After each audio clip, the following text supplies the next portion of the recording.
Imagine opening a door and finding 39 people dead inside, all members of the same cult. The shock, the disbelief, the overwhelming sense that something truly unimaginable had just happened in an ordinary neighborhood. It's the kind of scene that would haunt even the most seasoned investigators for years to come. That's exactly what happened in 1997, when the world first learned about the Heaven's Gate tragedy, one of the most chilling mass suicides in American history.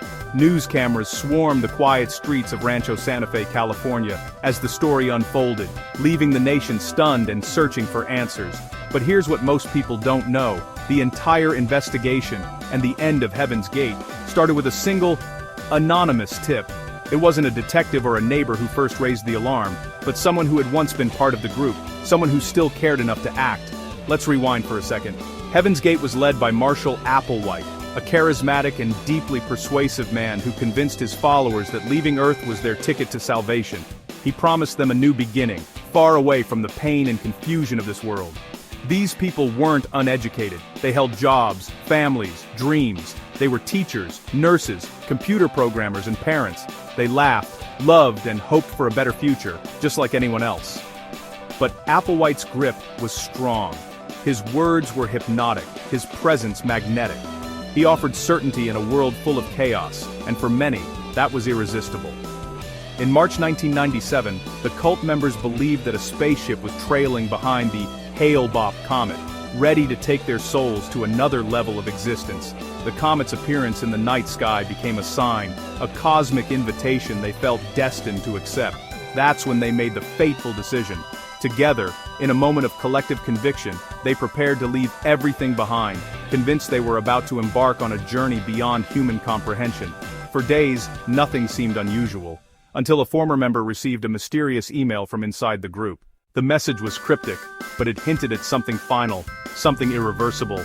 The message was simple but urgent. Something terrible had happened.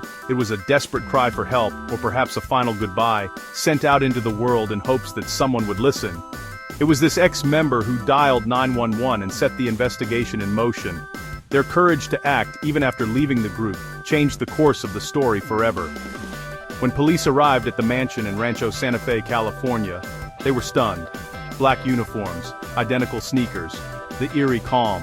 The scene was meticulously organized, almost ritualistic, and unlike anything they had ever witnessed. And everywhere, those cryptic farewell letters. Each one, a final message, a glimpse into the minds of people who truly believed they were heading to a better place. Investigators quickly realized that without that tip, it might have taken much longer to discover what had happened, or worse, some members might have disappeared before the truth came out. The anonymous call was the thread that unraveled the entire mystery. It's a reminder that sometimes, it only takes one person with the courage to speak up to change everything. Even in the darkest moments, a single voice can make all the difference.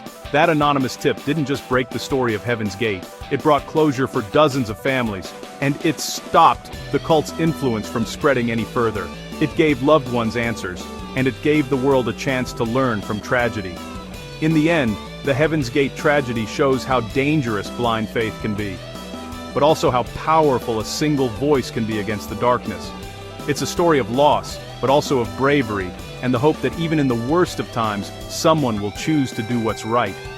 If you want more true crime stories that dig deep into the unknown, subscribe for more.